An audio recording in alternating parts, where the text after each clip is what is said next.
तो गाइस मैं हूं अंकित और आप देख रहे हैं रेसलिंग फैंस नेटवर्क। शुरू करते हैं गाइस अपनी बातों को हम लोग सबसे पहले the American nightmare Cody Rhodes से। तो भाई कोडी रोड्स रॉयल रंबल जीत सकते हैं क्या, क्योंकि ऑड्स में वो धीरे धीरे ऊपर आ रहे हैं। अब देखो रॉयल रंबल सिर्फ और सिर्फ 11 दिन दूर है एंड ऐसे में रॉयल रंबल के टाइम वैसे भी ऑड्स काफ़ी इंपॉर्टेंट होती है। बैटिंग ऑड्स रेगुलरली अपडेट होती है, कोई ऊपर जाता है, कोई नीचे आता है, कोई फेवरेट होता है, कोई अंडरडॉग होता है। अभी ऑड्स अपडेट हुई है एंड मैं आपको बता दूँ क्या है करंट स्टेटस। पहले CM पंक थे टॉप पे, देन गुंथर, देन उसके बाद कोडी, देन उसके बाद धीरे धीरे नीचे रॉक तक सुपरस्टार्स थे। अभी जो है थोड़े से चेंजेस हुए एंड कोडी रोड्स गुंथर को पीछे करके ऊपर चढ़ चुके हैं।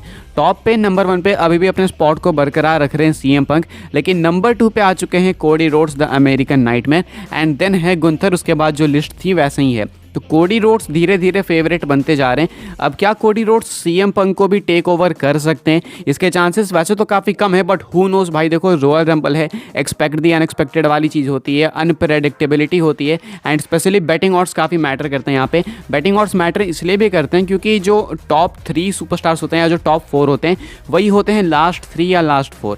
तो अगर कोडी नहीं भी जीतेंगे रॉयल रंबल तो भी इससे ये चीज़ कंफर्म होती है कि वो लास्ट के कुछ सुपरस्टार्स में से एक होंगे। लेकिन हाँ, अभी के हिसाब से कोडी रोड्स धीरे धीरे लिस्ट में ऊपर चढ़ रहे हैं। अब क्या आप चाहते हो कि Cody Rhodes back to back ये दूसरा रॉयल रंबल जीतें?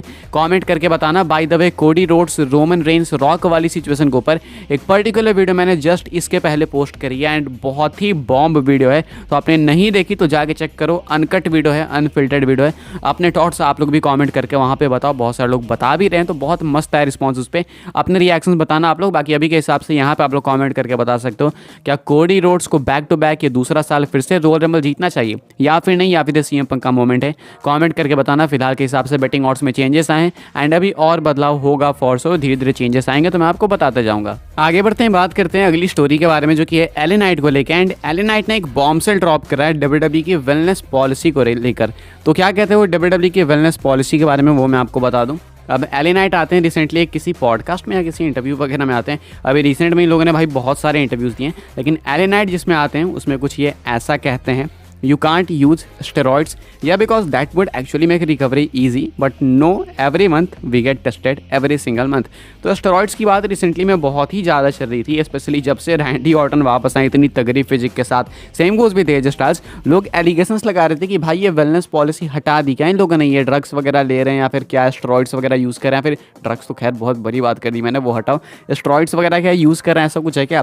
तो ऐसा नहीं है। LA नाइट इसी का आंसर करते हैं, कहते हैं कि ये हो ही नहीं सकता, पॉसिबल ही नहीं है। स्टेरॉइड्स जरूर हमें हेल्प कर सकती है शॉर्ट टर्म में, लेकिन WWE ने इस पर बिल्कुल बैन लगा कर रखा है वेलनेस पॉलिसी के हिसाब से अगर आप देखो तो। एंड हर महीने हमें टेस्ट करा जाता है। अब उस टेस्टिंग में हम लोग पकड़े जा सकते हैं अगर हम में से कोई भी ऐसा कुछ यूज़ करता है, कंज्यूम करता है तो इसलिए ये चीज़ WWE में अलाउड ही नहीं है। तो ये जो रूमर्स है या फिर जो भी कुछ है ये सारी की सारी फेक है एंड ये सिर्फ एक एजम्पशन है या फिर एलिगेशन कह लो, क्योंकि इसका कोई सेंस बनता नहीं है। WWE ने वेलनेस पॉलिसी बहुत पहले इंट्रोड्यूस करी, जब से WWE को प्रॉब्लम्स होने लगी थी, दिक्कतों से WWE को जाना पड़ा था इन चीज़ों की वजह से, तभी से WWE ये वेलनेस पॉलिसी लेकर आई है एंड तब से लेकर अब तक चेकिंग चलती है एंड हर महीने ये चेकिंग होती है। हर एक सुपरस्टार को चेक करा जाता है, उसकी हेल्थ कंडीशन को चेक करा जाता है। WWE कभी भी ऐसे कॉम्प्रोमाइज़ नहीं करना चाहती सुपरस्टार्स की हेल्थ से। एंड ना ही सिर्फ सुपरस्टार बल्कि उनके जितने भी क्रू मेंबर्स हैं, जो प्रोडक्शन वाले हो गए या फिर कोई भी हो गए, टेक टीम हो गई, कुछ भी हो गई, तो वो सबका ख्याल रखते हैं WWE वाले। कल ही ट्रिपल एच ने कुछ ट्वीट करके बताया था कि वो कितना अपने क्रू मेंबर्स को अप्रिशिएट करते हैं। तो यही WWE की खासियत है कि वो अपने टैलेंट्स को, अपने क्रू मेंबर्स को हमेशा अप्रिशिएट करते हैं एंड उनके हेल्थ का ध्यान जरूर से रखते हैं।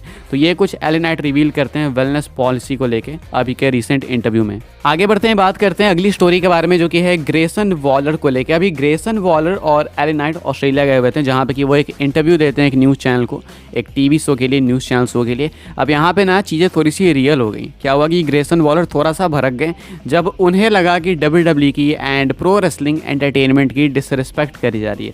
होता क्या है कि न्यूज़ वाले थोड़ा सा ऐसे फनी क्वेश्चंस मार रहे थे, तो कैमरा मैन था, वो पता नहीं कौन था भाई, वो रियल में मॉक करने लगा था ग्रेसन वॉलर LA नाइट को कि हाँ भाई आओ मेरे से फाइट कर लो। तो ये कुछ कंडीशन वहाँ पे बन गई थी। उसके बाद क्या हुआ क्या नहीं हुआ ये आप ट्विटर पे जाके देख सकते हो, आपको विजुअली भी मिल जाएगा, लेकिन मैं आपको अभी ऐसे ट्रांसलेट करके बता देता हूँ कि वहाँ पे हुआ क्या।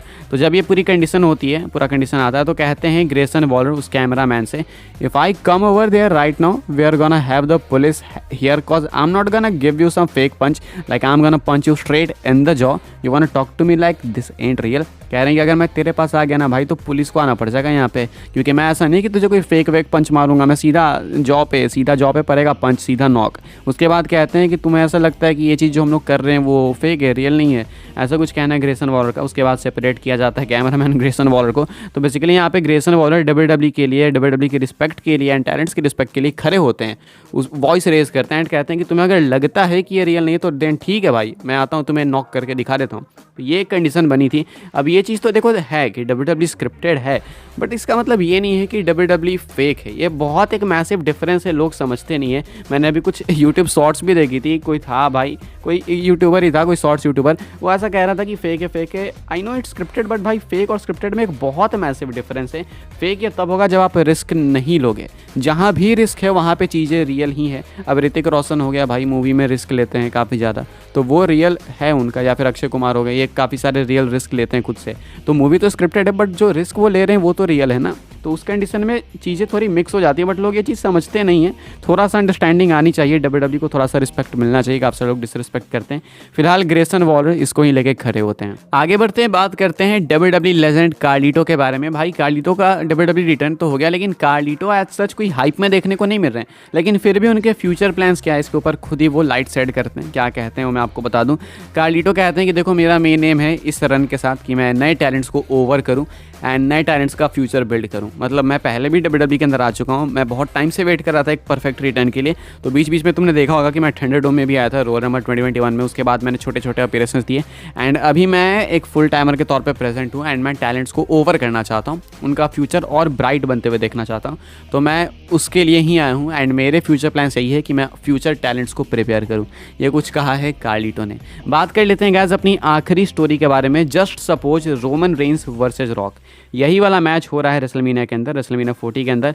तो कौन जीतेगा? अब ये मैं ऐसे खुद से नहीं कहने वाला, क्योंकि बैटिंग ऑड्स है इसके पीछे, ऑड्स निकल के सामने आई है। अब मैं आपको बता देता हूँ कि ऑड्स किसको फेवर करी किसको नहीं। वैसे ये टाइटल मैच के हिसाब से ऑड्स है कि अगर ये टाइटल मैच होता है तो कौन जीतेगा, अगर ये टाइटल मैच नहीं होता है तो देन ये ऑड्स बिल्कुल चेंज हो जाएगी। और टाइटल मैच के लिए ऑड्स हैं, देख सकते हो आप, रॉक +500 के साथ है बैटिंग ऑड्स में एंड रोमन रेंस है -1000 के साथ। तो रोमन रेंस यहाँ पे प्योर फेवरेट हैं, रॉक यहाँ पे प्योर अंडरडॉग हैं इस मैच को हारने के लिए। तो रॉक नहीं जीतने वाले हैं अगर ये वाला मैच टाइटल मैच होगा अकॉर्डिंग टू बैटिंग ऑड्स, ये कुछ कहा जा रहा है। एंड ये काफ़ी सिंपल भी टाइटल मैच होगा, तो मुझे नहीं लगता कि किसी को भी ऐसा लगता है कि रॉक हराएंगे रोमन को।